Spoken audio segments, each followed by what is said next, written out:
it's not going to be easy. You're going to get knocked down, eliminated, humiliated. MJ went through that, LeBron went through that. All those things is part of being great. You cannot keep me down. Giannis punishing the Suns. Flex on him, Giannis. We are built for this. The job is not done. You cannot keep me down.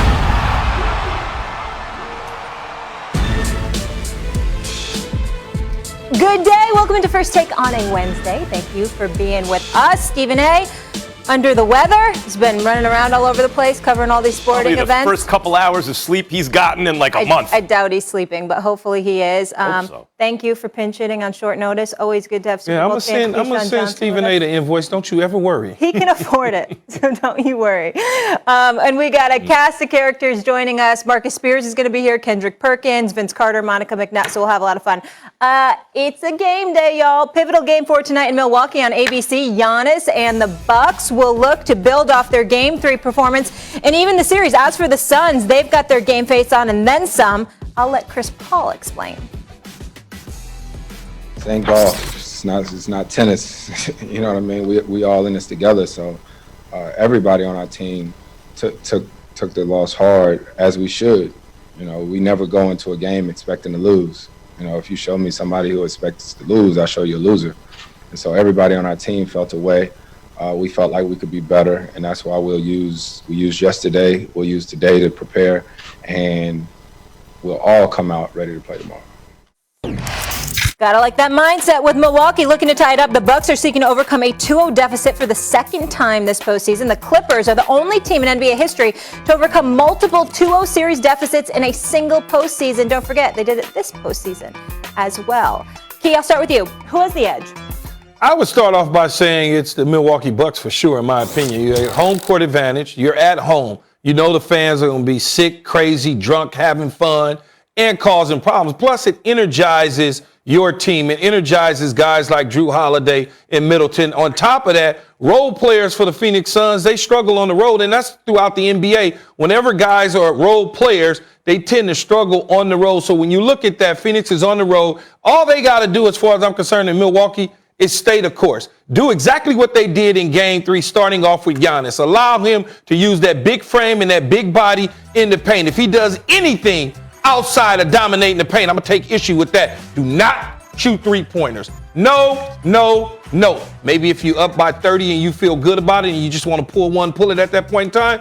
But outside of that, no. Dominate the paint. And then allow Drew Holiday to do what he did in terms of getting all up into Devin Booker. And when Devin Booker decides that he wants to pass the ball to Chris Paul, slide him over to Chris Paul and try to get up in that. When he's off the court, allow P.J. Tucker to do his thing. So I believe it's the Bucks with the edge because home court advantage in these playoffs is extremely important. Well, look, for Game 4, I agree. It's the Bucks with the edge. And what you mentioned about role players is interesting to me because you know who's great at home usually? Chris Middleton. But Chris Middleton, can he show up on the road big as though he's not a role player, as though he's a star?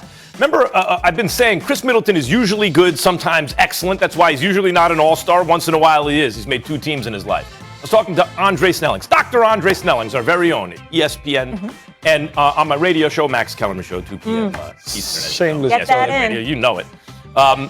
And he was saying it's not that Middleton, he's right about this, not that Middleton's usually good, sometimes great. It's that a lot of times he's not good. And then sometimes he's amazing, right? And it averages out to what he is. So there at home, Middleton might have an amazing game. And Key, what you said about the crowd juicing these guys at home, no doubt. We saw it with the Bucks. And now with that, no Dario Saric. And if Ayton winds up in foul trouble, the same thing can happen. I like the Bucks in Game 4. I still like the Suns in the series, though. Yeah. They still have home court. They still have the 2 most dynamic players in the series are both in their backcourt.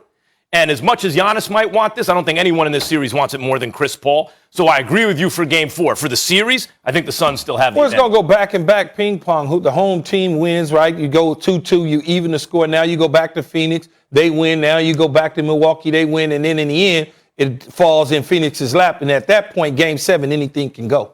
Right. Do you expect a big game? Oh, go ahead. No, until the road team wins a game, it's whoever has home court's probably going to win. Do you expect a bounce back game from Devin Booker? Because we've seen what he's done with the back against the wall. Devin Booker is the type of dude, you could smell it on him, but you saw it in the bubble last year, you're seeing it in these playoffs.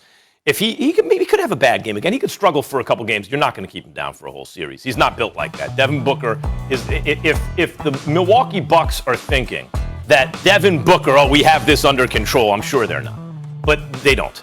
Devin Booker is going to explode, and they're going to have to be prepared for that. They're going to have an answer for it. Well, I think when you look at it, Drew Holiday has to be the answer for it, though. If you want him to have the same type of shooting night, 3 for 14, or something very similar, 10 points, or something very similar to that, you got to do exactly what you did in Game 3. Don't change. Don't change at all. If you think about the defense of the regular season for the Milwaukee Bucks, they were probably one of the top 2, if not the best defense in all of the NBA. Guys, why not carry that into real quick, hold Molly? on one second. I just wanted to bring in, because we got another champion with us. Kendrick Perkins on the line. Big Perk, you there? Why am I looking for him? Yeah, I'm here. What's going on, Molly? There he is. All clean, showing all up like black. a hitman on the air. Look at this. Perk, have you been hearing us on who's got the edge in the series? Yeah, I've been hearing it, Molly. I've been listening to it. I'm not hearing him. Are you, Max? I'm not hearing All right, we'll work on getting Perk. Max, you pick up your thought. And I have to remember what it was. You were Drew Holiday. Yeah. Drew Holiday's defense. Drew Holiday is a great defensive guard. I'm not giving you no room, though. What? No. What I'm saying room. is Drew Holiday's a great defensive guard against smaller guards. He can lock up smaller guards as well as anyone else. Bigger guys, and Devin Booker's not miniature. Bigger guys can torch him. But the problem is, if you Drew Holiday, I'm underneath you. Where you want to put the ball at, I'm right underneath you. I'm right there. I'm not giving you any space. I'm harassing you. I'm being aggressive, just like I was down 2-0. I got to take that same mentality in 4. I just don't know if I don't, then you're going. If I give you that space, yes, you're going to torch me. But if I'm smaller than you, I'm up on you. You want to put the ball on the ground, I'm right up underneath you. I'm not allowing you to have that space. But he has been. There have been games, even in this regular season, where he's gone against longer players and got lit up. And Devin Booker's the type of dude who can score. But I'm paying you $100 and something million to be exactly what you were in Game 3. I think he can duplicate that in Game 4. That's the issue with paying someone. I'm happy Drew Holiday got his money. But the issue in the NBA is when you can't get a Chris Paul, right? He's on the trade market. We can't get him. We can't match up salary. What are we going to do? Yeah, but let's not act like Drew Holiday. But Max, let's not act like Drew Holiday is chopped liver. No, he's good. He's a very good player. And a clutch player. And a clutch player. He had a great game. Play both ends of the floor when he's on. My point is, if the Bucks ownership, those hedge fund dudes, wouldn't have played Milwaukee cheap, which they did, and they would have signed Brogdon, they didn't want to because they didn't want to pay that luxury tax. They let him walk and got no compensation. Then when Chris Paul's on the trade market, you have stuff you can match up and bring him in. And if Chris Paul were on the Bucks win the chip this year. Yeah, but I don't think they do. You can't start thinking about the ifs, though, man. No doubt. You can't worry about when they didn't pay somebody luxury tax because you didn't know that you were going to see Phoenix in the finals. You had no idea you would even be in the finals. You hoped to be in the finals, which they landed in the finals. Lucky to be in the finals. Well, shoe here, shoe there, yeah. A lot of that luck because of injuries. That's where I want to go now. Right. Key, your city, but not your team. So these playoffs have been devastated, by injuries. Kawhi Leonard, just one of many. Leonard had surgery to repair his partially torn ACL. The Clippers said the surgery on Leonard's right knee was successful, and there's no timetable for his return. Leonard missed the team's final 8 playoff games with a sprained right knee, and the Clippers enter the offseason with Leonard's health